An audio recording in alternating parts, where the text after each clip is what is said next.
ನಮಸ್ಕಾರ. C cube coppers current ಕ್ಯಾಪ್ಚರ್ಸಿಗೆ ಸ್ವಾಗತ. ಇವತ್ತಿನ ದಿನದ ಎಲ್ಲ ಇಂಪಾರ್ಟೆಂಟ್ ಕರೆಂಟ್ ಅಫೇರ್ಸ್ ಟಾಪಿಕ್ಸ್ಗಳನ್ನು ನಾವು ಇದರಲ್ಲಿ ಎಕ್ಸ್ಪ್ಲೇನ್ ಮಾಡ್ತೀವಿ.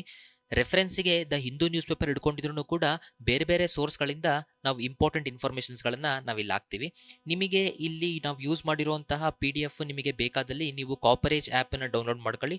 ಕಾಪರೇಜ್ ಆ್ಯಪಲ್ಲಿ ಸ್ಟಡಿ ಮೆಟೀರಿಯಲ್ಸ್ ಅಂತ ನಿಮಗೆ ಅವೈಲೇಬಲ್ ಇದೆ.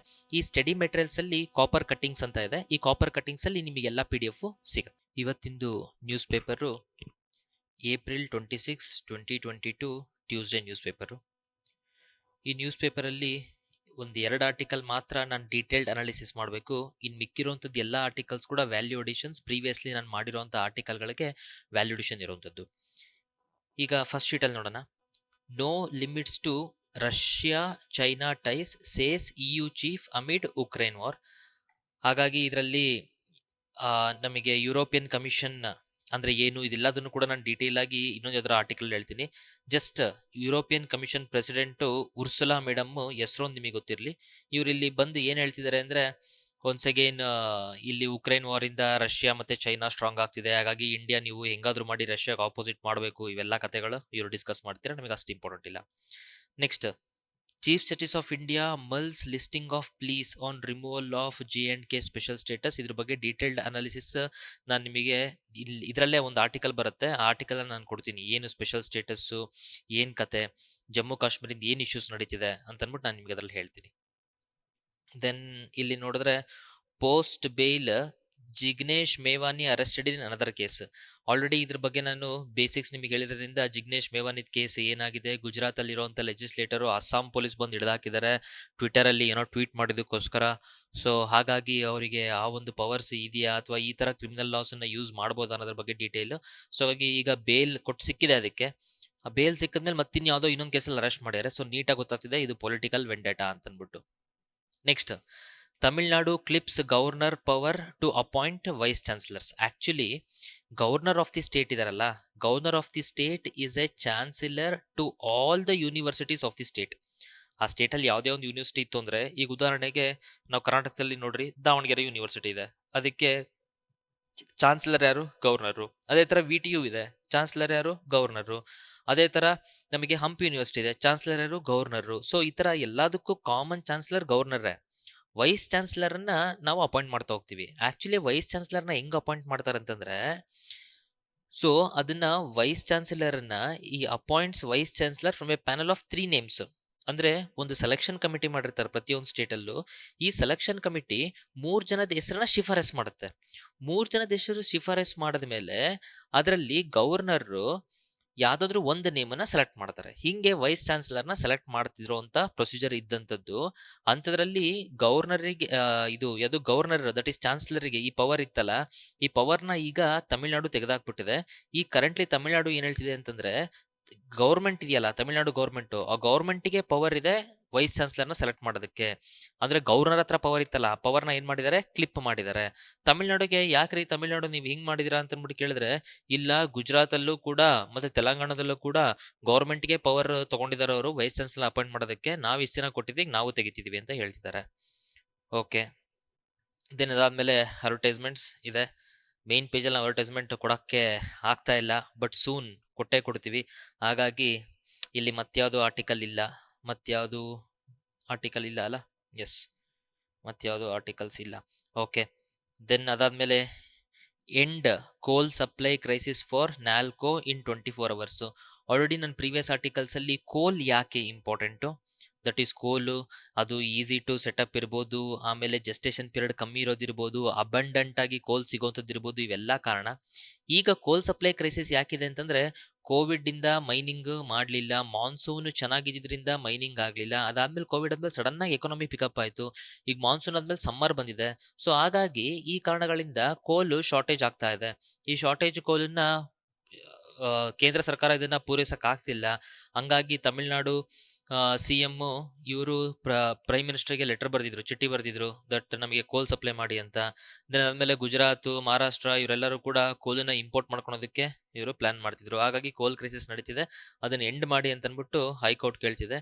ಇಂಡಿಯಾ ರಿನ್ಯೂಬಲ್ ಎನರ್ಜಿ ಏನೇ ಪ್ಲಾನ್ ಮಾಡ್ಕೊಂಡಿರ್ಲಿ, ಆದ್ರೂ ಬೇಸಿಕ್ ಎನರ್ಜಿ ಇಂಡಿಯಾದು ಇನ್ನೂ ಡಿಪೆಂಡೆಂಟ್ ಆಗಿರುವಂಥದ್ದು ಕೋಲ್ ಮೇಲೆ ಅನ್ನೋದು ನಾವು ಮರಿಬಾರ್ದು. ದೆನ್ ಅದು ಬಿಟ್ಟರೆ ಇನ್ಯಾವುದು ನಮಗೆ ಇಲ್ಲಿ ಇಂಪಾರ್ಟೆಂಟ್ ಕಾಣಲಿಲ್ಲ. ಆಸ್ ಯೂಶಲ್ ಇಲ್ಲಿಂದ ಎಲ್ಲರೂ ಕೂಡ ನನಗೆ ಆಲ್ರೆಡಿ ಒಂದು ಯೂಟ್ಯೂಬ್ ಕಮೆಂಟ್ ಬಂದಿತ್ತು ದಟ್ ಇದನ್ನ ನೀವು PDF ಆಗಿ ಅಪ್ಲೋಡ್ ಮಾಡಿ ಅಂತ ಅಂದ್ಬಿಟ್ಟು. ಇಲ್ಲಿ ಈ ಏನು ನ್ಯೂಸ್ ಪೇಪರ್ ಇದೆಯಲ್ಲ, ಇದು ನೀವು ನ್ಯೂಸ್ ಪೇಪರಲ್ಲಿ ಓದಬೇಕು. ಇದು ನಾನು PDF ಆಗಿ ಅಪ್ಲೋಡ್ ಮಾಡೋದಕ್ಕಾಗಲ್ಲ. ಮ್ಯಾಕ್ಸಿಮಮ್ ರೈಟಪ್ಸ್ಗಳನ್ನ ನಾನು ಪ್ರೀವಿಯಸ್ ನಾನು ಏನು ಓದಿದ್ದೀನಿ ಅಥವಾ ನಾನು ಇಷ್ಟು ದಿನದಿಂದ ಏನು ನಾಲೆಡ್ಜ್ ಅಕ್ಯುಮುಲೇಟ್ ಮಾಡಿದ್ದೀನಿ ಅದನ್ನ ಹೇಳ್ತಿರೋದ್ರಿಂದ ಅದಕ್ಕೆ ನಾನು ಯಾವುದೇ PDF ಅನ್ನ ಕೂಡ ನಾನು ರೆಡಿ ಮಾಡ್ತಿಲ್ಲ. ಇದನ್ನ ಡೀಟೇಲ್ಡ್ ಏನಿದೆ ಪ್ರತಿಯೊಂದು ಇಂಪಾರ್ಟೆಂಟ್ ಟಿಟ್ಬಿಟ್ಸ್ ಆಗಲಿ, ಪ್ರತಿಯೊಂದು ಸಿಂಗಲ್ ಪಾಯಿಂಟ್ ಆಗಲಿ, ಅದೆಲ್ಲದನ್ನು ನಾವು ಮ್ಯಾಗ್ಝಿನ್ ಮೂಲಕ ಬಿಡ್ತಾ ಇದ್ದೀವಿ. ಓಕೆ, ಸೊ ಈ ಮ್ಯಾಗ್ಝಿನ್ ನಿಮಗೆ ಅವೈಲೇಬಲ್ ಇದ್ದೇ ಇದೆ. ಈ ಮ್ಯಾಗ್ಝಿನ್ ನೀವು ಕಾಪರೇಜ್ ಆ್ಯಪನ್ನು ನೀವು ಡೌನ್ಲೋಡ್ ಮಾಡ್ಕೊಂಡ್ರೆ ಕಾಪರೇಜ್ ಆ್ಯಪಲ್ಲಿ ಆರಾಮಾಗಿ ನೀವು ಈ ಮ್ಯಾಗ್ಝಿನನ್ನು ತೊಗೊಬೋದು. ಹಾಗಾಗಿ ಲೈನ್ ಬೈ ಲೈನ್ ಡೀಟೇಲ್ ನಿಮಗೆ ಈ ಮ್ಯಾಗ್ಝಿನಲ್ಲಿ ಸಿಗುತ್ತೆ. ಇಲ್ಲಿ ನಾನು ಏನು ಹೇಳ್ತಾ ಇದ್ದೀನಲ್ಲ ಇವನ್ನೆಲ್ಲ ನಾನು ಯಾವುದೇ ಒಂದು PDF ಮೂಲಕ ನಾನು ಇದನ್ನು ಮಾಡಿಲ್ಲ. ದೆನ್ ಅದಾದಮೇಲೆ ಎಡಿಟೋರಿಯಲ್ ನೋಡೋದಾದ್ರೆ ಡಾಟಾ ಇಂಟರಪ್ಟೆಡ್, ಆಲ್ರೆಡಿ ಇದು ಕೂಡ ನಾವು ಆರ್ಟಿಕಲ್ ಮುಗಿಸಿದ್ದೀವಿ. ಈ ಆರ್ಟಿಕಲ್ ಏನಂದರೆ all India household consumer expenditure survey. ಈ ಸರ್ವೆ ನ್ಯಾಷನಲ್ ಸ್ಟ್ಯಾಟಿಸ್ಟಿಕಲ್ ಆರ್ಗನೈಸೇಷನ್ನು ಎವ್ರಿ 5 years ಮಾಡ್ತಾ ಇತ್ತು. ಇದರಿಂದ ಆ್ಯಕ್ಚುಯಲ್ ಪಾವರ್ಟಿ ಲೆವೆಲ್ ಏನಂತ ಅಂದ್ಬಿಟ್ಟು ನಮಗೆ ಗೆಸ್ ಮಾಡೋದಕ್ಕೆ, ಇದು ಪಾವರ್ಟಿ ಲೆವೆಲ್ನ ಅರೈವಟ್ಟೆ ಕರೆಕ್ಟ್ ಪಾವರ್ಟಿ ಫಿಗರ್ಸ್ ಅರೈವ್ ಆಗೋದಕ್ಕೆ ಇದು ನಮಗೆ ಹೆಲ್ಪ್ ಮಾಡುತ್ತೆ. ಇದೆಲ್ಲ ಇತ್ತು ಲಾಸ್ಟ್ ಟೈಮು ಇದ್ದಂಥ ಮಾಡಿದಂಥ ಇದೇನು ಸರ್ವೆ ಇದೆಯಲ್ಲ, ಈ ರಿಪೋರ್ಟಲ್ಲಿ ಕೆಲವು ತೊಂದರೆಗಳಿತ್ತು, ಕೆಲವು ಕ್ರೈಸಿಸ್ ಇತ್ತು, ಕ್ವಾಲಿಟಿ ಇರಲಿಲ್ಲ ಅಂದ್ಬಿಟ್ಟು ಅದನ್ನು ರಿಜೆಕ್ಟ್ ಮಾಡಿದ್ರು. ಹಂಗಾರೆ ಅದಕ್ಕಿಂತ ಲಾಸ್ಟ್ ಪಬ್ಲಿಷ್ ಆದಂಥ ರಿಪೋರ್ಟ್ ಯಾವುದಂದ್ರೆ 2011-12 ಮಾಡಿದಂಥ ಸರ್ವೆದು ರಿಪೋರ್ಟ್ ಪಬ್ಲಿಷ್ ಆಗಿದೆ. ಹಾಗಾಗಿ ಅದರ ಮೇಲೆ ಇಲ್ಲಿ ಡಿಸ್ಕಷನ್ ನಡೀತಿದೆ. ನೆಕ್ಸ್ಟ್ ಅದಾದಮೇಲೆ a troubling innings of Pakistan prime minister, total political news, ನಮಗಿದು ಅವಶ್ಯಕತೆ ಇಲ್ಲ. ದೆನ್ ಅದಾದಮೇಲೆ victory and challenges. As usual ನಾವು ಫ್ರಾನ್ಸಲ್ಲಿ ಎಲೆಕ್ಷನ್ ನಡೀತಿತ್ತು, ನಾವು ಅದನ್ನು ಡಿಟೇಲ್ಡ್ ಟ್ರ್ಯಾಕ್ ಮಾಡ್ತಾ ಇದ್ವಿ. ಸೊ ಅದರಲ್ಲಿ ಲೀ ಪೆನ್ ಮತ್ತು ಮ್ಯಾಕ್ರಾನ್, ಈಗ ಮತ್ತೆ ಮ್ಯಾಕ್ರಾನ್ ಸಾಹೇಬ್ರೇ ಗೆದ್ದರು. ಹಾಗಾಗಿ he is elected as the France president. So ಹಾಗಾಗಿ ಇಲ್ಲಿ ಕೀ ಚಾಲೆಂಜಸ್ ಏನಿದೆ ಅಂದರೆ, ಅವ್ರು ಏನು ಆಪೋಸಿಷನ್ ಇದಾರಲ್ಲ ಲೀ ಪೆನ್ನು, ಅವರಿಗೆ ಸಪೋರ್ಟ್ ಮಾಡಿದ್ದೇ ಈ ಒಂದು ಸೆಂಟಿಮೆಂಟು. ಯಾವ ಸೆಂಟಿಮೆಂಟು? ಈಗ far right, that is rightist approach ಫ್ರಾನ್ಸಲ್ಲಿ ಬರ್ತಿದೆ. That is anti semitic, anti Jews, Islamophobia, anti immigration, ಇವೆಲ್ಲ ಇದೆ. ಅದ್ರ ಮಧ್ಯದಲ್ಲೂ ಈ ರೈಟಿಸ್ಟು ಲೆಫ್ಟಿಸ್ಟ್ ಇರೋ ಮಧ್ಯದಲ್ಲೂ ಮತ್ತೆ ಸೆಂಟರಿಸ್ಟ್ ಅಂದರೆ ಮತ್ತೆ ಎಲ್ಲಾರನ್ನೂ ಒಟ್ಟಿಗೆ ಯಾವುದೇ ಒಂದು ಆ ಕಡೆ ಈ ಕಡೆ ಸೈಡ್ ಟಿಲ್ದಂಗೆ ದೇಶನ ಎತ್ಕೊಂಡು ಹೋಗುವಂಥ ಸೆಂಟರಿಸ್ಟಲ್ಲೇ ಇವರಿಗೆ ಮತ್ತೆ ಪವರ್ ಸಿಕ್ಕಿದೆ. ದಟ್ ಈಸ್ ಮ್ಯಾಕ್ರೋನಿಗೆ. ಏನು ಮಾಡ್ತಾರೆ ನೋಡಬೇಕು, ಅದು ನಮಗೆ ನ್ಯೂಸ್ ಇರುವಂಥದ್ದು. Next, the goal of energy secure South Asia, very beautiful article. ಇದರಲ್ಲಿ ಏನು ಹೇಳ್ತಿದೆ, energy security very important. South Asia ಬಗ್ಗೆನೇ ಇದು ಕಂಪ್ಲೀಟಾಗಿ ಮಾತಾಡ್ತಿದೆ. ಈ ಸೌತ್ ಏಷ್ಯಾದಲ್ಲಿ ಎನರ್ಜಿ ಸೆಕ್ಯೂರಿಟಿ ಅಂದಾಗ ನಮಗಂತೂ ಗೊತ್ತಿದೆ, ಈಗ ನಾವು ಕೋಲ್ ಮೇಲೆ ಡಿಪೆಂಡೆಂಟು ಇಂಡಿಯಾ, ಅದೇ ಥರ ಸುತ್ತಮುತ್ತಲು ಇರುವಂಥ ಕಂಟ್ರೀಸು ಒಂದೊಂದ್ರ ಮೇಲೆ ಡಿಪೆಂಡೆಂಟು. ಯಾವ್ಯಾವ್ದ್ರ ಮೇಲೆ ಕಂಪ್ಲೀಟ್ಲಿ ಡಿಪೆಂಡ್ ಇದೆ ಅನ್ನೋದನ್ನ ಈ ಆರ್ಟಿಕಲಲ್ಲೇ ಕೊಟ್ಟಿದ್ದಾರೆ. ತುಂಬ ಚೆನ್ನಾಗಿದೆ ಈ ಪಾಯಿಂಟ್ಸ್ಗಳನ್ನ ನಾವೆಲ್ಲಾದರೂ ಯೂಸ್ ಮಾಡೋದಕ್ಕಿದೆ. ನೋಡಿ, ಇಂಡಿಯಾ 55% ಇಂಡಿಯಾದ ಎನರ್ಜಿ ಕೋಲ್ ಮೇಲೆ ಡಿಪೆಂಡ್ ಆಗಿದೆ. ಅದೇ ಥರ 99.9% of the Nepal energy hydro power ಮೇಲೆ ಡಿಪೆಂಡ್ ಆಗಿದೆ. ಬಾಂಗ್ಲಾದೇಶ್ 75% ಅದು ನ್ಯಾಚುರಲ್ ಗ್ಯಾಸ್ ಮೇಲೆ ಡಿಪೆಂಡ್ ಆಗಿದೆ. ಶ್ರೀಲಂಕಾ ಆಯಿಲ್ ಮೇಲೆ ಡಿಪೆಂಡ್ ಆಗಿದೆ, ಅದು ಇಂಪೋರ್ಟೆಡ್ ಆಯಿಲ್ ಮೇಲೆ ಡಿಪೆಂಡ್ ಆಗಿದೆ. ಸೊ ಎಲ್ಲವೂ ಈ ಥರ ಇದೆ. ಇದರಲ್ಲಿ ನಾವು renewable energy, that is solar ಆಗಲಿ ಮತ್ತು ವಿಂಡ್ ಆಗಲಿ, ಇದನ್ನು ಇನ್ನೂ ಎಫೆಕ್ಟಿವ್ ಆಗಿ ಬಳಸ್ಕೊತಾ ಇಲ್ಲ. ಹಾಗಾಗಿ ನಾವು ಎನರ್ಜಿ ಸೆಕ್ಯೂರ್ ಸೌತ್ ಏಷ್ಯಾ ಮಾಡಬೇಕಂದ್ರೆ ಅದನ್ನು ಬಳಸ್ಕೊಬೇಕು, ಒಂದು ವಿಚಾರ. ಜೊತೆಗೆ ಇನ್ನೇನೆಂದರೆ, ಇಲ್ಲಿ ಬಾಂಗ್ಲಾದೇಶು ಮೊನ್ನೆ 100% ಎಲೆಕ್ಟ್ರಿಫಿಕೇಶನ್ ಆಯಿತು. ಭೂತಾನು, ಮಾಲ್ಡವೀಸು, ಶ್ರೀಲಂಕಾ ಇವು ಕೂಡ 100% ಎಲೆಕ್ಟ್ರಿಫಿಕೇಶನ್ ಇದೆ. ಇಂಡಿಯಾದಲ್ಲಿ ಆಲ್ಮೋಸ್ಟ್ 94% ನಾವು ಎಲೆಕ್ಟ್ರಿಫೈ ಆಗಿದ್ದೀವಿ. ಪಾಕಿಸ್ತಾನದಲ್ಲಿ 73% ಇದೆ. ಜೊತೆಗೆ Bhutan one of the cheapest electricity price ಕೊಡ್ತಿದೆ. ಹಂಗೆ ನೋಡಿದ್ರೆ ಸೌತ್ ಏಷ್ಯಾದಲ್ಲಿ ಪ್ರೈಸ್ ಜಾಸ್ತಿ ಇರುವಂಥದ್ದು ಇಂಡಿಯಾ ಇದೆ. ಯಾಕೆ ಅಂದರೆ ನಾವು ಮತ್ತೆ ಕಂಪ್ಲೀಟ್ಲಿ ಕೋಲ್ ಮೇಲೆ ಡಿಪೆಂಡೆಂಟು. ನಾವು ಸ್ವಲ್ಪ ರಿನ್ಯೂವಬಲ್ ಎನರ್ಜಿ ಬಳಸಬೇಕು ಅಂತ ಅಂದ್ಬಿಟ್ಟು ಈ ಆರ್ಟಿಕಲ್ ಹೇಳ್ತಿದೆ. ರಿನ್ಯೂವಬಲ್ ಎನರ್ಜಿಗೆ ನಾವು ಟಾರ್ಗೆಟ್ ಹಾಕೊಂಡಿದ್ದೀವಿ. ಏನು ಹೇಳಿದೀವಿ, ಟೋಟಲ್ ಎನರ್ಜಿ ಕನ್ಸಂಪ್ಷನಲ್ಲಿ 40% ರಿನ್ಯೂವಬಲ್ ಎನರ್ಜಿಯಿಂದನೇ ಮಾಡ್ತೀವಿ ಅಂತ ಅಂದ್ಬಿಟ್ಟು ನಾವು ಅನ್ಕೊಂಡಿದ್ದೀವಿ. ಯಾವಾಗ ಮಾಡ್ತೀವಿ ಗೊತ್ತಿಲ್ಲ. ಅದ್ರ ಜೊತೆಗೆ ಮೋದಿ ಸಾಹೇಬ್ರು COP26 ಗ್ಲಾಸ್ಗೋವಲ್ಲಿ will be carbon neutral by 2070 ಅಂತ ಹೇಳಿದ್ದಾರೆ. ಸೊ ಅದು ಅಚೀವ್ ಆಗುತ್ತಾ ಇಲ್ವಾ, ನಾವು ಮತ್ತೆ ಅದ್ರ ಮೇಲೆ ವರ್ಕ್ ಮಾಡಬೇಕು. ಜೊತೆಗೆ 2030 ಅಷ್ಟೊತ್ತಿಗೆ 500 GW ರಿನ್ಯೂವಬಲ್ ಎನರ್ಜಿನ ನಾವು ಪ್ರೊಡ್ಯೂಸ್ ಮಾಡ್ತೀವಿ ಅಂತ ಹೇಳಿದ್ದಾರೆ. ಸೊ ಇವೆಲ್ಲವೂ ಇದೆ. ಜೊತೆಗೆ ಬೈಲ್ಯಾಟ್ರಲ್ ಟ್ರೇಡ್ಗಳು ಇದಾವೆ. ಇದೆಲ್ಲವೂ ನಮಗೆ ಇದ್ರೂ ಕೂಡ ಇಲ್ಲಿ ಪ್ರಾಬ್ಲಮ್ ಏನಂತಂದ್ರೆ, ಇದರಲ್ಲಿ ಈ ಎನರ್ಜಿ ಒಂದು ಕಡೆ ಪ್ರೊಡ್ಯೂಸ್ ಆಗಿರುವಂಥದ್ದು ಇನ್ನೊಂದು ಕಡೆದಕ್ಕೆ ಕಳಿಸೋದಕ್ಕೆ we need something called as smart grid approach. ಮತ್ತೆ once again energy storage and ಡಿಸ್ಟ್ರಿಬ್ಯೂಷನ್ನು. ಇದಕ್ಕೆ ಬೈಲ್ಯಾಟ್ರಲ್ ಅಗ್ರಿಮೆಂಟ್ಸ್ಗಳು, ಈ ಥರದ್ದೆಲ್ಲ ನಮಗೆ ನಡೆದ್ರೆ ಮಾತ್ರ ಎನರ್ಜಿ ಒಂದ್ ಕಡೆ ಶಿಫ್ಟ್ ಮಾಡಿಬಿಟ್ಟು ಸೌತ್ ಏಷ್ಯಾನ ನಾವು ಎನರ್ಜಿ ಸೆಕ್ಯೂರ್ ಮಾಡ್ಬೋದೇ ಹೊರತು ಅದರ್ವೈಸ್ ಇಲ್ಲ ಅಂತಂದ್ರೆ ಒಂದ್ ಕಡೆ ಎನರ್ಜಿ ಸರ್ಪ್ಲಸ್, ಇನ್ನೊಂದ್ ಕಡೆ ಎನರ್ಜಿ ವೇಸ್ಟ್ ಆಗ್ತಾ ಹೋಗುತ್ತೆ. ಅದನ್ನೇ ಇಲ್ಲಿ ಹೇಳ್ತಿರೋಂಥದ್ದು, ಪವರ್ ಗ್ರಿಡ್ ಬೇಕು ಮತ್ತೆ ಗ್ರೀನ್ ಎನರ್ಜಿ ಬೇಕು ಅಂತ ಅಂದ್ಬಿಟ್ಟು ಈ ಆರ್ಟಿಕಲ್ ಅಲ್ಲಿ ಹೇಳ್ತಿದೆ. ಜೊತೆಗೆ ಅದಕ್ಕೆ ಎಕ್ಸಾಂಪಲ್ ಕೊಟ್ಟಿದ್ದಾರೆ, ಇಂಡಿಯಾ ಭೂತಾನ್ ಹೈಡ್ರೋ ಟ್ರೇಡ್ ಏನ್ ಮಾಡ್ಕೊಂಡಿದೆ, ಇದು ಒನ್ ಆಫ್ ದಿ ಸೂಪರ್. ಜೊತೆಗೆ ಇಂಡಿಯಾ ಇಂಟರ್ನ್ಯಾಷನಲ್ ಸೋಲಾರ್ ಅಲಯನ್ಸ್ ಮಾಡ್ಕೊಂಡಿದೆ, ಮಾಡ್ತಿದೆ, ಅಗ್ರಿ. ಬಟ್ ಒನ್ಸ್ ಅಗೇನ್ ಇದು ಒಂದೇ ಜಾಗಕ್ಕೆ ಸೀಮಿತ ಆಗದೆ ಒಂದ್ ಕಡೆ ಟ್ರಾನ್ಸ್ಫರ್ ಆಗ್ಬೇಕಂದ್ರೆ we need to focus, you need to have proper distribution, production, smart grid, grid transfer as well as green energy ಬೇಕು ಅನ್ನೋದು ಈ ಆರ್ಟಿಕಲ್ ಅಲ್ಲಿ ಹೇಳ್ತಿದೆ. ಇದರಲ್ಲಿ ಬೇರೆ ಡಾಟಾ ಎಲ್ಲ ನಾನು ಆಲ್ಮೋಸ್ಟ್ ಪ್ರೀವಿಯಸ್ ಆರ್ಟಿಕಲ್ಸ್ ಅಲ್ಲಿ ನಿಮಗೆಲ್ಲ ಕವರ್ ಮಾಡಿದ್ದೀನಿ. ನನಗೆ ಚೆನ್ನಾಗಿ ಅನ್ಸಿದ ಡಾಟಾ ಏನು ಅಂತಂದ್ರೆ ಇಲ್ಲಿರುವಂಥದ್ದು, ಯಾವ್ಯಾವ ದೇಶ ಅದ್ರ ಎನರ್ಜಿ ಸೋಲ್ಲಿ ಯಾವ್ದ್ರ ಮೇಲೆ ಡಿಪೆಂಡ್ ಆಗಿದೆ ಅನ್ನೋದು ಇದೆಯಲ್ಲ, ಇದು ಯಾವ್ದಾದ್ರು ಮೇನ್ ಸೆನ್ಸರ್ಗೂ ಬಳಸ್ಕೊಬಹುದು. ಅಪ್ಪಿ ತಪ್ಪಿ ಪ್ರಿಲಿಮ್ಸ್ ಅಲ್ಲಿ ಬಂದ್ರೆ ಮ್ಯಾಚ್ ದ ಫಾಲೋಯಿಂಗ್ ಕೂಡ ಇದು ಬರಬಹುದು. ಬಟ್ ಒಳ್ಳೆ ಆರ್ಟಿಕಲ್ ಇದು. ಸೊ ನೆಕ್ಸ್ಟ್ ಪೇಜ್ ಅಲ್ಲಿ ನ್ಯೂ ವೈಲೆಂಟ್ ಇಂಡಿಯಾ ಬೇಡ, ಅದ್ರ ಬಗ್ಗೆ ಮಾತಾಡೋದು ಬೇಡ. ದೆನ್ ಅದಾದ್ಮೇಲೆ ಇದೊಂದು ಒಳ್ಳೆ ಆರ್ಟಿಕಲ್, ಇಲ್ಲಿ ಸೈಡಲ್ಲಿ ಒನ್ ಮಾರ್ಕರಿಗೆ ಮಾತ್ರ ಗೊತ್ತಿರಲಿ, ಡಿಕ್ಲೈನ್ ಲೇಬರ್ ಫೋರ್ಸ್ ಅಂತ ಹೇಳ್ತಿದ್ದಾರೆ. Decline labour force, actually labour force ಅಂದ್ರೆ ಎಷ್ಟು ಜನ ಈಗ ವರ್ಕ್ ಮಾಡ್ತಿದ್ದಾರೆ, ಓಕೆ, ಅಂದ್ರೆ that is labour force participation rate. ಅಂದ್ರೆ ಇಲ್ಲಿ ಲೇಬರ್ ಫೋರ್ಸ್ ಪಾರ್ಟಿಸಿಪೇಷನ್ ರೇಟ್ ಅಂದ್ರೆ ಎಷ್ಟು ಜನ ಈಗ ವರ್ಕ್ ಮಾಡ್ತಿದ್ದಾರೆ ಡಿವೈಡೆಡ್ ಬೈ ಎಷ್ಟು ಜನ ವರ್ಕಿಂಗ್, ದಟ್ ಈಸ್ ಎಷ್ಟು ಜನ ಲೇಬರ್ ಏಜ್ ನಲ್ಲಿ ಇದ್ದಾರೆ. ಲೇಬರ್ ಏಜ್ ಅಂದ್ರೆ ನಾನು 15 ಇಂದ 64, ದಟ್ ಈಸ್ ವರ್ಕ್ ಮಾಡುವಂತ ಏಜ್ ಅಲ್ಲಿ ಇದ್ದಾರೆ. And who are seeking the work, ಯಾರು ಕೇಳ್ತಿದ್ದಾರೆ. ಹಂಗಾಗಿ ನಾನು ಎಷ್ಟು ಜನ ವರ್ಕಿಂಗ್ ಇದ್ದಾರೆ ಅಪಾನ್ ಲೇಬರ್ ಫೋರ್ಸ್ ಅಂತ ತಗೊಂಡ್ರೆ ಅದನ್ನ ನಾನು ಕರಿತೀನಿ labour force participation ratio. Actually labour force ಅಂತಂದ್ರೆ ಎಷ್ಟು ಜನ ವರ್ಕಿಂಗ್ ಏಜ್ ಅಲ್ಲಿ ಇದ್ದಾರೆ, ದಟ್ ಈಸ್ 15 to 64 ಎಷ್ಟು ಜನ ಇದ್ದಾರೆ ಅಪಾನ್ ಟೋಟಲ್ ಪಾಪ್ಯುಲೇಷನ್. ಹಾಗಾಗಿ ಎರಡನ್ನೂ ಕನ್ಫ್ಯೂಸ್ ಆಗ್ತೀರಾ. ನಾ ಇದನ್ನ ಮತ್ತೆ ರಿಪೀಟ್ ಮಾಡ್ತೀನಿ ನೋಡ್ರಿ. ಫಸ್ಟ್ ಲೇಬರ್ ಫೋರ್ಸ್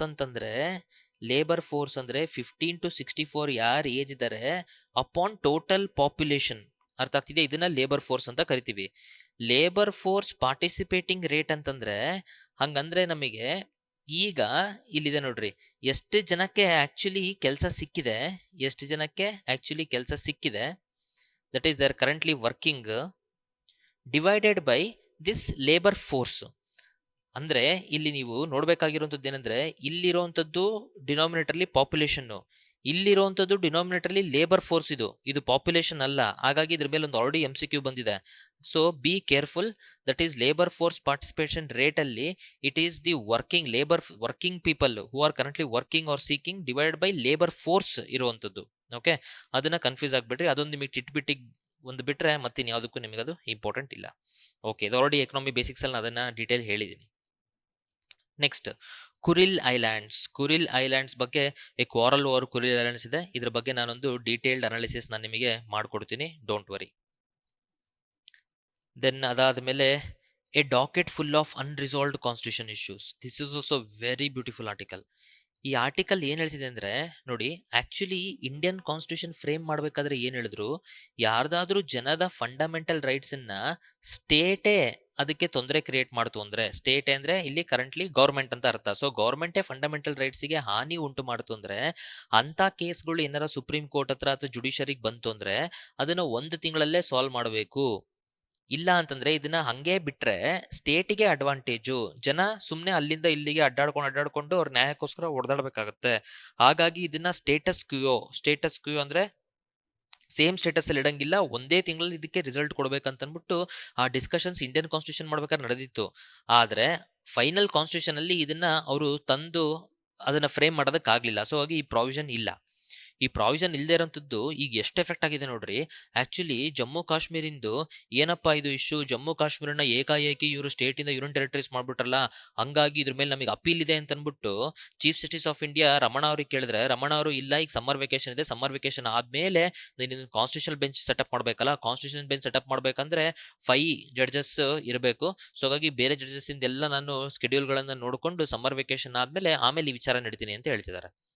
ಎಷ್ಟು ಸಮ್ಮರ್ ವೆಕೇಶನ್ ಆಯ್ತು ಚೀಫ್ ಜಸ್ಟಿಸ್ ಆಫ್ ಇಂಡಿಯಾ ಅವರೇ? ಆಲ್ರೆಡಿ 2 ವರ್ಷ ಆಯ್ತು.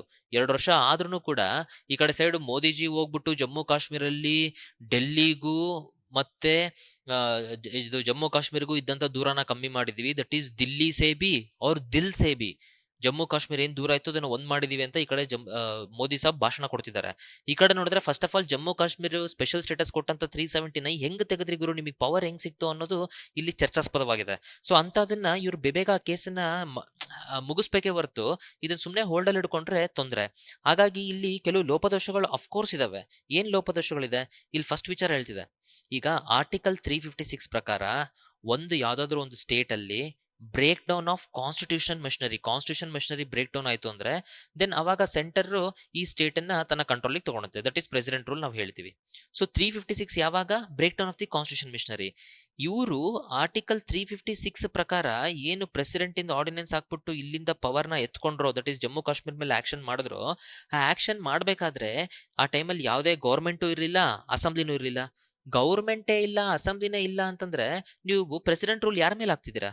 ಸೊ ಹಾಗಾಗಿ ಅನಾವಶ್ಯಕ ಇಲ್ಲಿ ಪ್ರೆಸಿಡೆಂಟ್ ರೂಲ್ ಅಂತ ಅನ್ಬಿಟ್ಟು ಅದನ್ನ ಪರ್ಮನೆಂಟ್ ಮತ್ತೆ ರಿವರ್ಸಿಬಲ್ ಚೇಂಜಸ್ ಮಾಡ್ಬಿಡ್ತು. ಸೊ ಹಾಗಾಗಿ ಈ ರೀತಿ ಮಾಡ್ಬೋದಾ? ಇದು ಮೊದಲನೇ ಪ್ರಶ್ನೆ ಸುಪ್ರೀಂ ಕೋರ್ಟ್ ಅಲ್ಲಿ ಕೇಳಬೇಕು ಅಂತಿರೋದು.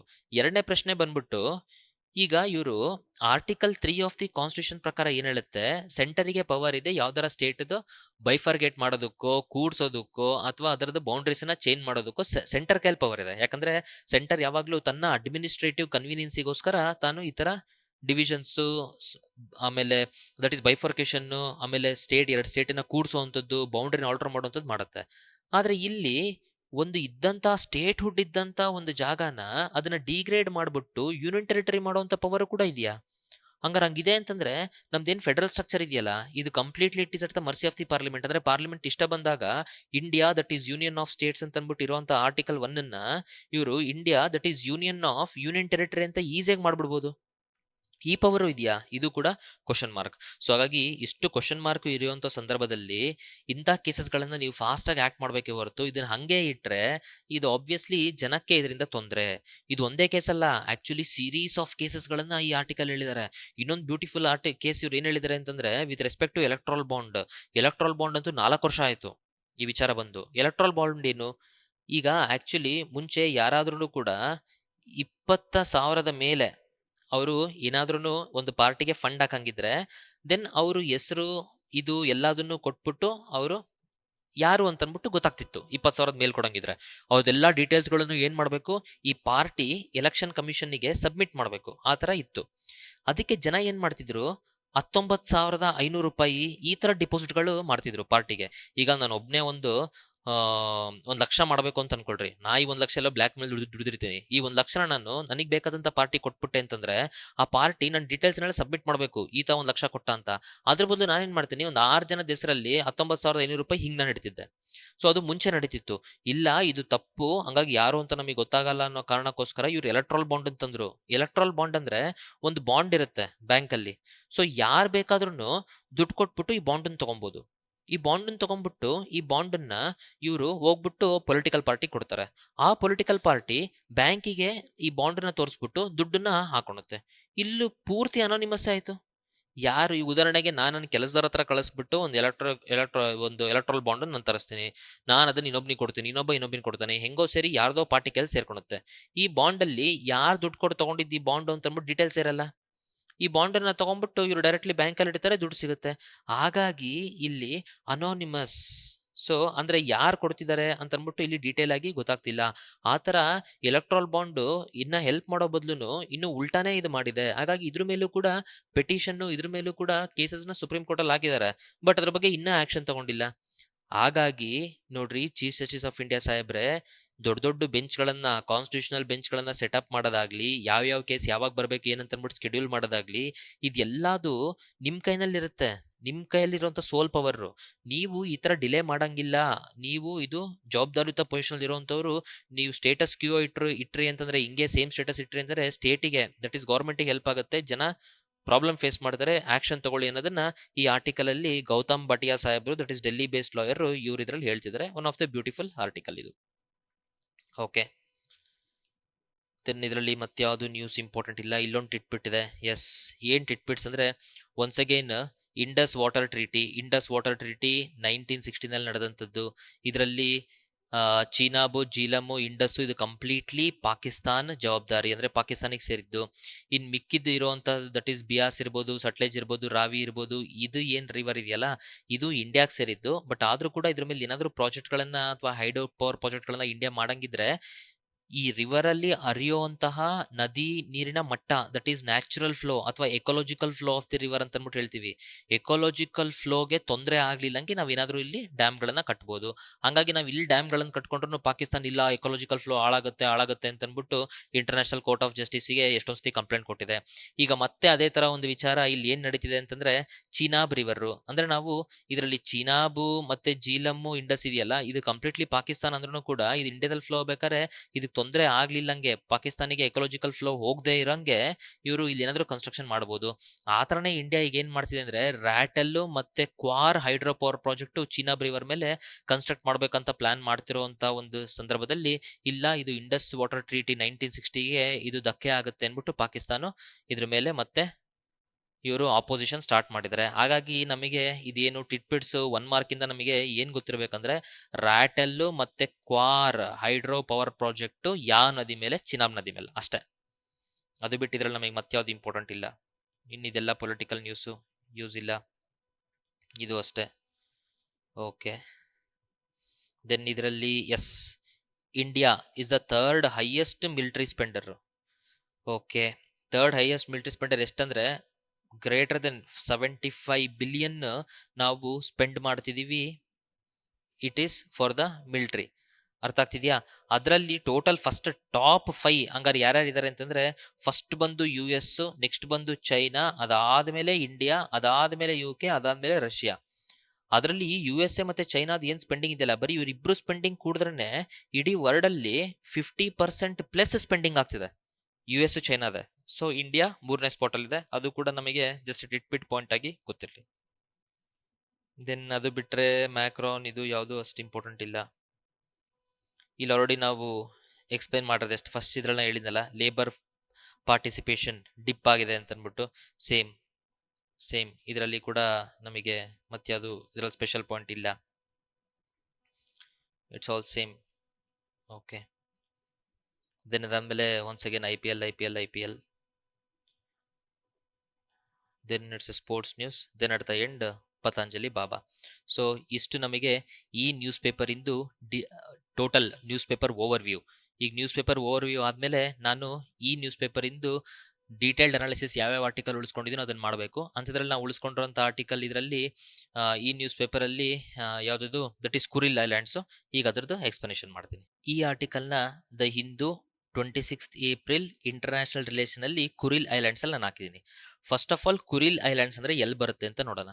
ಆಕ್ಚುಲಿ ನೋಡಿ, ಇದು ರಷ್ಯಾ, ಇದು ಗ್ರೀನ್ ತೋರಿಸಿರೋದು ಚೈನಾ, ಇಲ್ಲಿರುವಂತದ್ದು ಜಪಾನಲ್ಲಿ ನಮಗೆ it is made up of 4+1 island. ಇದರಲ್ಲಿ ಜಪಾನ್ ಅಂತಂದ್ರೆ ಇಲ್ಲಿ ನಮಗಿದೆ ನೋಡ್ರಿ. ಜಪಾನ್ ಅಂದ್ರೆ ಯಾವ್ಯಾವ ಐಲ್ಯಾಂಡ್ಸ್ ಬರುತ್ತೆ ಅಂತಂದ್ರೆ ಮೇಲಿರುವಂತದ್ದು ಹೊಕ್ಕಾಯ್ಡೋ, ಆಮೇಲೆ ಹೋನ್ಶು, ಆಮೇಲೆ ಕುಯುಶು, ಈ ಕಡೆ ಇರುವಂತದ್ದು ಶಿಕಾಕು, ಆಮೇಲೆ ಈ ಕಡೆ ಇರುವಂತದ್ದು ಓಕಿನಾವಾ. ಇದಿಷ್ಟು ಐಲ್ಯಾಂಡ್ಗಳು ಸೇರಿಸಿ ಜಪಾನ್ ದೇಶ ನಮಗಾಗುತ್ತೆ. ಈ ಜಪಾನಲ್ಲಿ ಮೇಲಿರುವಂತ ಹೊಕ್ಕಾಯ್ಡೋ ಐಲ್ಯಾಂಡ್ ಇದೆಯಲ್ಲ, ಈ ಹೊಕ್ಕಾಯ್ಡೋ ಐಲ್ಯಾಂಡ್ ಇಂದ ಈ ಕಡೆ ಸೈಡ್ ಏನ್ ರಷ್ಯಾ ಇದೆಯಲ್ಲ, ಇಲ್ಲಿ ಇರುವಂತಹ ಐಲ್ಯಾಂಡ್ ನ ನಾವು ಕರಿತೀವಿ ಕುರಿಲ್ ಐಲ್ಯಾಂಡ್ ಅಂತ ಅಂದ್ಬಿಟ್ಟು ನಾವು ಹೇಳ್ತೀವಿ. ಓಕೆ, ಸೊ ಆಕ್ಚುಲಿ ಕುರಿಲ್ ಐಲ್ಯಾಂಡ್ ಎಲ್ಲಿದೆ ಅಂತಂದ್ರೆ ಕುರಿಲ್ ಐಲ್ಯಾಂಡ್ಸ್ ಗಳು ಪೆಸಿಫಿಕ್ ಓಷನ್ ಮತ್ತೆ ಸಿ ಆಫ್ ಹೊಕಾಸ್ಟಿಕ್ ಮಧ್ಯದಲ್ಲಿ ಇರುವಂತದ್ದು. ಓಕೆ, ಇಲ್ಲಿ ಇರುವಂತದ್ದು ನೋಡಿ ಕಾಮ್ಚಟ್ಕಾ ಪೆನಿನ್ಸುಲಾ, ಇದು ರಷ್ಯಾದು. ಈ ಕಡೆ ಇರುವಂತದ್ದು ಸಕ್ಲೈನ್ ಐಲ್ಯಾಂಡ್, ಇದು ಕೂಡ ರಷ್ಯಾದು. ಇಲ್ಲಿರುವಂತದ್ದು ಕುರಿಲ್ ಐಲ್ಯಾಂಡ್ ಜಪಾನಿನ ಹೊಕ್ಕೈಡೋ ಹತ್ರ ಇದೆ. ಈಗ ನ್ಯೂಸ್ ಏನು, ಇಲ್ಲಿ ನಾವು ಸ್ಟಾರ್ಟಿಂಗ್ ಇಲ್ಲೆಲ್ಲ ಟ್ರೀಟಿಗಳಿದೆ. ಉದಾಹರಣೆಗೆ ನಮಗೆ ಯಾವ್ಯಾವ ಟ್ರೀಟಿ ಏನು ಅಂತ ಬರಲ್ಲ, ಜಸ್ಟ್ ಈ ಟ್ರೀಟಿ ಯಾವ್ದಕ್ಕೆ ಸಂಬಂಧಪಟ್ಟಿದ್ದು ಅಂತ ಬರ್ಬೋದು. ಸೊ ಟ್ರೀಟಿ ಆಫ್ ಶಿಮಾಡೋ ಇರ್ಬೋದು, ಟ್ರೀಟಿ ಆಫ್ ಸೈಂಟ್ ಪೀಟರ್ಸ್ಬರ್ಗ್ ಇರ್ಬೋದು, ದೆನ್ ಆಮೇಲೆ ಪೋರ್ಟ್ಸ್ ಮೌತ್ ಟ್ರೀಟಿ ಇರ್ಬೋದು, ದೆನ್ ಆಮೇಲೆ ಯಾಲ್ಟಾ ಅಗ್ರಿಮೆಂಟ್ ಸೆಕೆಂಡ್ ವರ್ಲ್ಡ್ ವಾರ್ ಆದ್ಮೇಲೆ ಇರ್ಬೋದು, ಆಮೇಲೆ ಟ್ರೀಟಿ ಆಫ್ ಸ್ಯಾನ್ ಫ್ರಾನ್ಸಿಸ್ಕೋ ಇರ್ಬೋದು. ಓಕೆ, ಇವೆಲ್ಲವೂ ಸೀರೀಸ್ ಆಫ್ ಟ್ರೀಟಿಗಳು. ಏನಾಗಿದೆ ಅಂತಂದ್ರೆ ಆಕ್ಚುಲಿ ಇಲ್ಲಿ ನೀವು ನೋಡಿ, ಇದ್ರಲ್ಲಿ ಡೀಟೇಲ್ ಆಗಿ ಕೊಟ್ಟಿದ್ದಾರೆ ನಮಗೆ.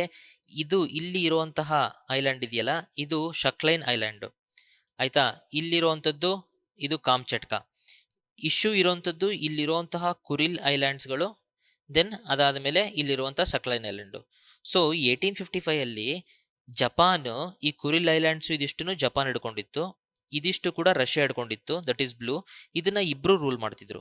ದೆನ್ ಅದಾದ್ಮೇಲೆ 1855 ಇರೋದು 1875 ಏನಾಯ್ತು ಅಂತಂದ್ರೆ ಅಷ್ಟು ಜಪಾನ್ ಸ್ಟ್ರಾಂಗ್ ಆಗಿತ್ತಲ್ಲ, ಜಪಾನ್ ನೋಡ್ರಿ ಇಲ್ಲಿಂದ ಟೋಟಲ್ ಇಲ್ಲಿವರೆಗೂ ಇದು ತನ್ನ ಕಂಟ್ರೋಲಲ್ಲೇ ಹಿಡ್ಕೊಂಡ್ಬಿಡ್ತು. ಅಷ್ಟೇ ಅಲ್ಲದೆ 1905 ಅಷ್ಟೊತ್ತಿಗೆ ಜಪಾನು ಮತ್ತೆ ರಷ್ಯಾದ ವಾರ್ ಆಗ್ಬಿಟ್ಟು ಜಪಾನ್ ಗೆಲ್ತು. ಅದ್ರಲ್ಲಿ ಜಪಾನ್ ನೋಡ್ರಿ ಇಲ್ಲಿರುವಂತಹ ಶಕ್ಲೈನ್ ಐಲ್ಯಾಂಡ್ ಇಂದು ಅರ್ಧ ಭಾಗ ಮತ್ತೆ ಜಪಾನ್ ಇದು ತಗೊಂಡ್ಬಿಟ್ಟು 1905 ಅಲ್ಲಿ ಫುಲ್ ಪೀಕಲ್ಲಿತ್ತು. ಸೊ ಈಗ ಜಪಾನು ಫುಲ್ ಏನ್ ಹಿಗ್ಗಿದ್ದು ಹ್ಯಾಪಿನೋ ಹ್ಯಾಪಿ. ದೆನ್ 1945 ಯಾವಾಗ ವರ್ಲ್ಡ್ ವಾರ್ 2 ಅಲ್ಲಿ ಜಪಾನ್ ಸೋಲ್ತೋ ಅವಾಗ ಜಪಾನು ಎಲ್ಲಾದು ಕಳ್ಕೊಂಡ್ಬಿಟ್ಟು ಬರೀ ಜಪಾನ್ ಇಷ್ಟು ಮಾತ್ರ ಹಿಡ್ಕೊಂಡಿದೆ. ಈಗ ಕುರಿಲ್ ಐಲ್ಯಾಂಡ್ ಹೋಯ್ತು, ಎಲ್ಲ ಡಮರ್ ಆಯ್ತು. ಇಂಥ ಟೈಮಲ್ಲಿ ಈಗ ಜಪಾನ್ ಅಂತೂ ಹೊಡೆದಾಡುವಂಥ ಸ್ಥಿತಿನಲ್ಲಿಲ್ಲ. ಜಪಾನ್ ಏನ್ ಹೇಳ್ತು ಅಂತಂದ್ರೆ ನೋಡ್ರಿ ಇಲ್ಲಿ ಆಕ್ಚುಲಿ ಇಲ್ಲಿ 1, 2, 3, 4 ಅಂತ 4 ಐಲ್ಯಾಂಡ್ ಇದೆ. ಇದು ಕುರಿಲಿಗೆ ಸಂಬಂಧಪಟ್ಟಿದ್ದೇ ಅಲ್ಲ. ಈಗ ರಷ್ಯಾಗ್ ಬೇಕಾದ್ರೆ ಇಷ್ಟು ಐಲ್ಯಾಂಡ್ ಅನ್ನು ಅದು ತಗೊಳ್ಳಿ, ನನಗೇನ್ ಪ್ರಾಬ್ಲಮ್ ಇಲ್ಲ. ಆದ್ರೆ ಇಲ್ಲಿ 4 ಐಲ್ಯಾಂಡ್ ಅನ್ನು ಸೇರಿಸ್ಬಿಟ್ಟು ರಷ್ಯಾ ತಗೊಂಡಿದೆ. ಈ 4 ಐಲ್ಯಾಂಡ್ ಕುರಿಲಿಗೆ ಸಂಬಂಧಪಟ್ಟಿದ್ದೇ ಅಲ್ಲ, ಈ 4 ಐಲ್ಯಾಂಡ್ ಒಕ್ಕೈಡೋಕ್ ಸಂಬಂಧಪಟ್ಟಿದ್ದು ಅಂತ ಹೇಳ್ತಿದೆ ಜಪಾನ್. ಯಾವ್ದದು 4 ಐಲ್ಯಾಂಡ್ ಅಂತಂದ್ರೆ Iturup island, then Kunashir island, then Shikotan island, then Habomai island. ಈ 4 ಐಲ್ಯಾಂಡ್ಗಳು ಇದು ನಮ್ದು, ಇದು ನಮಗ್ ಕೊಡಿ, ಇದು ಆಕ್ಚುಲಿ ಕುರಿಲ್ ಐಲ್ಯಾಂಡಿಗೆ ಸಂಬಂಧಪಟ್ಟಿದ್ದೆಲ್ಲ ಹೊಕ್ಕೈಡೋಕ್ ಸಂಬಂಧಪಟ್ಟಿದ್ದು ಅಂತ ಹೇಳ್ತಿದ್ದಾರೆ. ಅದಕ್ಕೆ ಅದಾದ್ಮೇಲೆ 1956 ಅಲ್ಲಿ ರಷ್ಯಾ ಹೇಳ್ತು ಓಕೆ ಗುರು ಆಯ್ತು, ನಿನಗೆ ಶಿಕೋಟನ್ನು ಮತ್ತೆ ಹೊಬೋಮೈ ಕೊಡ್ತೀನಿ ಅಂತ ಅಂದ್ಬಿಟ್ಟು ಹೇಳ್ತು. ಅದಕ್ಕೆ ಜಪಾನು ಇಲ್ಲ 4 ಬೇಕು, 4 ಕೊಟ್ರಷ್ಟೇ ಪೀಸ್ ಅಗ್ರಿಮೆಂಟ್, ಇಲ್ಲಾಂದ್ರೆ ಇಲ್ಲ ಅಂತ ಅಂತು. ಬೇಡ ಅಂದ್ರೆ ಬಿಡು ಅಂತ ಅನ್ಬಿಟ್ಟು ಸೋವಿಯಟ್ ಅದ್ರ ಪಾಡಿಗೆ ಅದು ಸುಮ್ಮನಾಯ್ತು. ಅಂದ್ರೆ ಸೆಕೆಂಡ್ ವರ್ಲ್ಡ್ ವಾರ್ ಅಂದ್ಮೇಲೆ ಪೀಸ್ ಅಗ್ರಿಮೆಂಟ್ ಸೈನ್ ಮಾಡ್ಬೇಕಲ್ಲ, ಆ ಪೀಸ್ ಅಗ್ರಿಮೆಂಟ್ ಇವ್ರು ಆಕ್ಚುಲಿ ಇವತ್ತಿಗೂ ಸೈನೇ ಮಾಡಿಲ್ಲ. ಅಂದ್ರೆ ನಾವು ಟೆಕ್ನಿಕಲಿ ನಾವ್ ಏನ್ ಹೇಳ್ಬೋದು ಅಂದ್ರೆ ಸೆಕೆಂಡ್ ವರ್ಲ್ಡ್ ವಾರ್ ಆದ್ಮೇಲೆ ರಷ್ಯಾ ದಟ್ ಈಸ್ ಸೋವಿಯಟ್ ಮತ್ತೆ ಜಪಾನಿನ ವಾರು ಇನ್ನೂ ಎಂಡ್ ಆಗಿಲ್ಲ, ಇನ್ನೂ ನಡೀತಾನೆ ಇದೆ ಅಂತ ಬೇಕಾದ್ರೆ ನಾವು ಟೆಕ್ನಿಕಲಿ ಹೇಳ್ಬೋದು. ಇದು ವಿಚಾರ ಅರ್ಥ ಆಗ್ತಿದ್ಯಾ? ಇಂಥ ಸಂದರ್ಭದಲ್ಲಿ ಹಿಂಗ್ ಅದ್ರ ಪಾಡಿಗೆ ಅದು ಸುಮ್ಮನಿದ್ದಂತ ಜಪಾನು ಈಗ ಯಾಕೆ ಮತ್ತೆ ಕಾಲ್ ಕೆರ್ಕೊಂಡು ಇದು ನಮಗ್ ಬೇಕು ಅದು ಇದು ಅಂತ ಗಲಾಟೆ ಮಾಡ್ತಿದೆ? ಯಾಕೆ ಅಂತಂದ್ರೆ ಈಗ ರಷ್ಯಾ ಮತ್ತೆ ಉಕ್ರೇನ್ ವಾರ್ ನಡೀತಿದ್ಯಲ್ಲ, ಇದೇ ಒಳ್ಳೆ ಆಪರ್ಚುನಿಟಿ. ಎಲ್ಲ ಚೆನ್ನಾಗಿ ಗೂಬೆನ ನಾವು ರಷ್ಯಾ ಮೇಲೆ ಕೂಡಿಸ್ಬಿಡೋಣ. ಅದ್ರ ಜೊತೆಗೆ ಇಂಟರ್ನ್ಯಾಷನಲ್ ಅಲ್ಲಿ ನಾವು ರಷ್ಯಾನ್ ಹೆಂಗ್ ತೋರ್ಸೋಣ ಅಂದ್ರೆ ಈ Russia it is A habitual offender, ಅಂದ್ರೆ ಕಂಟಿನ್ಯೂಸ್ಲಿ ಇಂಟರ್ನ್ಯಾಷನಲ್ ಲಾನ ಬ್ರೇಕ್ ಮಾಡುವಂತದ್ದೇ ಕೆಲಸ ಈ ರಷ್ಯಾ ಮೇಲೆ ಹೆವಿ ಸ್ಯಾಂಕ್ಷನ್ಸ್ ಹಾಕ್ರಿ. ಉಕ್ರೇನ್ಗೆ ಪಾಪ ತಂದು ಏನೇನ್ ಜಾಗಗಳು ಡೊನೆಸ್ ಜಾಗ ಅವೆಲ್ಲ ಉಕ್ರೇನಿಗೆ ಕೊಡ್ರಿ, ಕ್ರಿಮಿಯಾನ 2014 ಅಲ್ಲಿ ಎತ್ಕೊಂಡಿತ್ತಲ್ಲ ರಷ್ಯಾ, ಅದನ್ನು ವಾಪಸ್ ಕೊಡ್ರಿ, ಹಂಗೆ ಹೆಂಗಿದ್ರು ಕೊಡಿಸ್ತಿದಿರಲ್ಲ, ಜೊತೆಗೆ ನಮ್ ಕುರಿಲ್ ಐಲ್ಯಾಂಡ್ಸ್ ನಮಗೆ ಕೊಡಿಸ್ರಿ ಅಂತ ಅನ್ಬಿಟ್ಟು ಕೇಳೋದಕ್ಕೆ ಈಗ ಇದು ಖ್ಯಾತೆ ತೆಗೆದಿರುವಂತದ್ದು ಜಪಾನ್. ಸೊ ಹಾಗಾಗಿ ಅದು ರಷ್ಯಾ ಕೊಡುತ್ತೋ ಇಲ್ವೋ ಗೊತ್ತಿಲ್ಲ, ಬಟ್ ಇಷ್ಟು ವಿಚಾರ ನಿಮಗೆ ಈ ಆರ್ಟಿಕಲ್ ಅಲ್ಲಿ ಗೊತ್ತಿರಬೇಕು.